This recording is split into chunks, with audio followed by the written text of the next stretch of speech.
दीपेंद्र कोश्यारी जी आज हमारे बीच में उपस्थित हैं। 11 मार्च को बिंदुखत्ता के तिवारी नगर हरि गार्डन में आयोजित सहभोज समरसता कार्यक्रम को लेकर के इन दिनों जोरदार तैयारियां चल रही हैं। इसी तैयारियों के बीच में दीपेंद्र कोश्यारी जी हमारे बीच में उपस्थित हैं। सीधे आपके लिए चलते हैं कोश्यारी जी के पास। दीपेंद्र जी, आपका बहुत बहुत स्वागत है। स्थानीय जनमानस के नाम दीपेंद्र कोश्यारी जी का क्या रहेगा पैगाम, क्या संदेश देना चाहेंगे आप इस सहभोज समरसता कार्यक्रम को लेकर? बहुत बहुत धन्यवाद।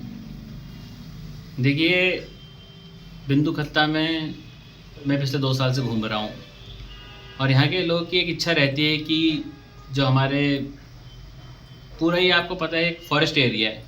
यहाँ पे लोगों की बहुत मूलभूत आवश्यकताएं रहती हैं, लेकिन कई कारणों से जो छोटी छोटी उनकी आवश्यकताएं हैं, क्योंकि वो फॉरेस्ट वाला पार्ट आ जाता है उसमें, तो पूरी हो नहीं पाती हैं। तो अभी इस बीच में मेरी हमारे जो आदरणीय रक्षा राज्य मंत्री जी हैं उनसे बात भी हुई थी, और चूँकि अब वो हमारे आने वाले लोकसभा में प्रत्याशी भी हैं, पुनः उनको पार्टी द्वारा टिकट दिया भी गया है, तो उनसे मैंने बात रखी। तो उन्होंने, पहले तो मैं उनको बहुत बहुत धन्यवाद दूंगा कि उन्होंने अपनी हामी रखी कि वो स्वयं उन्होंने कहा कि मैं रहूँगा, क्षेत्रीय लोगों की बातें सुनूंगा, समझूंगा कि क्या क्या कर सकते हैं। तो उनसे डिस्कस करने के बाद फिर मैंने हमारे जो आदरणीय महाराष्ट्र के पूर्व राज्यपाल हैं हमारे बाबूजी आदरणीय श्री भगत सिंह कोश्यारी जी से बात रखी। तो उन दोनों से बात रखने के बाद हमने ये तय किया कि बिंदुखत्ता में एक ऐसा कार्यक्रम करा जाए जो सिर्फ एक कार्यक्रम ना हो, जिसको एक संदेश के रूप में लोग आगे लेके जाए। तो उसमें हमने ये तय किया कि आज आप देख रहे हैं कि जो हमारे नया भारत, जो प्रधानमंत्री जी की हमारा एक सपना है कि हम आने वाले समय पे एक नया भारत देखें जी, तो उसकी हमारी ओर से क्या प्रयास रहे, उसके हम लोग उस चीज के लिए हम अपनी क्या भूमिका निभाए, उसके तहत हमने ये फैसला लिया कि हम लोग एक समरसता सहभोज करके कार्यक्रम करें, जिसका यह लक्ष्य रहेगा कि आज भी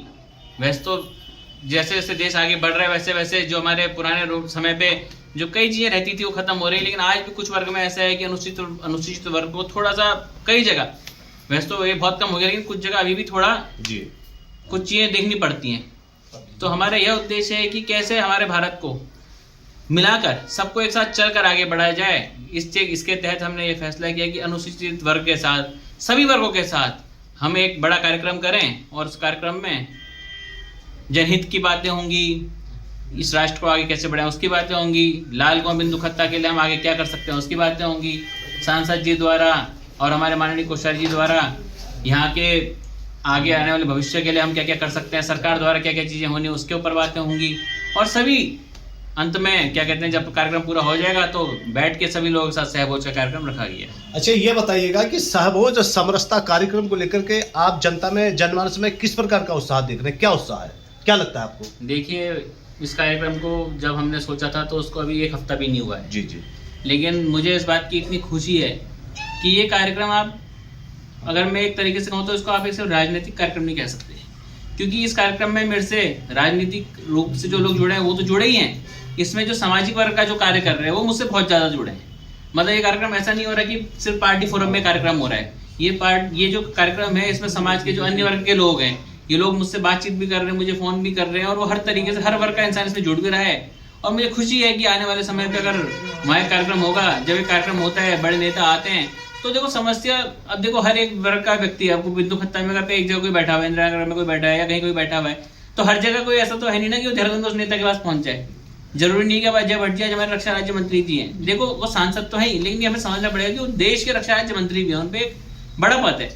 और एक पद खाली पद नहीं होता, उसका पदाभार भी होता है, उसको निभाना भी पड़ता है, तो हर व्यक्ति को समय नहीं मिल पाता है। तो जब एक नेता आपके पास आता है तो आप उनसे रूबरू भी होते हैं, आप उनसे मिलते भी हैं, अपनी बातें रखते भी हैं। तो कोशिश यही रहेगी कि इस कार्यक्रम को भव्य बनाने के लिए, और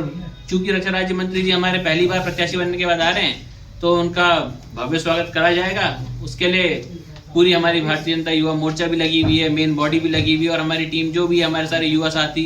वरिष्ठ जन, हम सबको मिलाकर सबको लेकर साथ चलने की प्रयास कर रहे हैं, तो उसके तहत हम आगे बढ़ रहे हैं। अच्छा, इसमें माननीय रक्षा राज्य मंत्री जी के अलावा और कौन कौन से आपके पार्टी के नेता, कार्यकर्ता या जो प्रतिष्ठित लोग हैं, कौन पधार रहे हैं? देखिए, हमारे जो कार्यक्रम के मुख्य अतिथि के रूप में तो माननीय अजय भट्ट जी रहेंगे जी। कार्यक्रम के विशिष्ट अतिथि के रूप में आदरणीय पूर्व महाराष्ट्र के राज्यपाल हमारे बाबूजी आदरणीय श्री कोश्यारी जी रहेंगे जी। साथ ही हमारे यहाँ जो क्षेत्रीय विधायक है मोहन बिष्ट जी को भी हमने कह रखा है, तो वो भी बिल्कुल रहेंगे। बाकी चूंकि ये कार्यक्रम मैंने आपसे कहा ना, ये सिर्फ हमने राजनीतिक रूप में कार्यक्रम नहीं रखा है, ये हमने कार्यक्रम समाज को जोड़ते हुए सामाजिक रूप से भी रखा हुआ है। तो समाज के अन्य वर्ग के लोग भी रहेंगे आसपास, क्योंकि जब ये प्रोग्राम पता चला तो इसमें हमारे भीमताल के विधायक हैं वो भी रहेंगे, आदरणीय राम सिंह केड़ा जी। इसमें हमारे किच्छा के जो पूर्व विधायक हैं हमारे राजेश शुक्ला जी वो भी रहेंगे। इसमें हमारे भारतीय जनता पार्टी के संगठन से जो पदाधिकारी हैं कुछ, चाहे जैसे हमारे भारतीय जनता पार्टी के महामंत्री जी हैं राजेंद्र मिश्र जी, वो भी रहेंगे। और कई नाम है, मतलब दायित्वधारी हमारे अनिल लब्बू जी हैं, मंडी के अध्यक्ष हैं, ऐसे बहुत नाम है, मतलब कई लोग मुख्य रूप में रहेंगे, मतलब कई लोग रहेंगे उसमें। कुल मिला के बहुत सहभोज समरसता का जो कार्यक्रम है बहुत ही लाजवाब होने जा रहा है आपके अनुसार, और हमारी भी शुभकामनाएं कौशल जी आपको हैं। आपने अपना अमूल्य समय हमें प्रदान किया, इसके लिए आपका बहुत बहुत धन्यवाद। लाइव टीवी समाचार से मैं रमाकांत पंत।